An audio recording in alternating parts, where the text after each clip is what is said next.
कलदम Kashmir joint committee के मुसल्लह जत्थों की police बख्तरबंद पर फायरिंग। फ्लैग मार्च करने वाली पुलिस बख्तरबंद पर मुख्तलिफ हथियारों से फायरिंग की गई।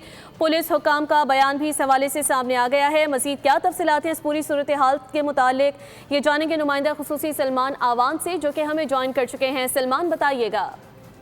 देखें, इस वक्त आज़ाद कश्मीर के अंदर जो सूरत हाल है यकीनी तौर पर तशवीशनाक है, और जिस तरह से लोगों को दिहाड़ियों पर सड़कों पर लाया गया है वो इंतहाई एक मुश्किल सूरत हाल की तरफ इशारा करते हैं। लेकिन जैसा जिस तरह से इस नाम नहाद शैतानी कमेटी के अंदर जो शरपसंद शामिल हैं वो पुलिस के ऊपर, कानून नाफिज करने वाले इदारों के ऊपर पुरअमन एहतजाज की आड़ के अंदर हमले कर रहे हैं, वो इसके असल चेहरे को सामने ला रहा है। और इस बार फिर आप देखें कि रावला कोट में ईदगाह के मकाम पर फ्लैग मार्च करने वाली पुलिस की बख्तरबंद पर मुख्तलिफ हथियारों से फायरिंग की गई, और जो तफसीलात सामने आई हैं उसके मुताबिक इस शैतानी कमेटी के शरपसंदों ने 30 से ज्यादा गोलियां बरसाई, जिससे पुलिस की बख्तरबंद गाड़ी को नुकसान पहुंचा। और जो कन्फर्म इतलात हैं उसके मुताबिक इंतशारी कमेटी की जानिब से कुछ मुसल्लह जत्थे जो हैं उनके अंदर 1000 से 1500 रुपए दिहाड़ी पर लाए जाने वाले लोग मौजूद हैं। और इंतशारी कमेटी के जो सरगना है उसकी ऑडियो लीक भी सामने आई थी, जिसमें आपको पता ही है कि किस तरह से मुसल्लह जत्थों की बात की गई थी।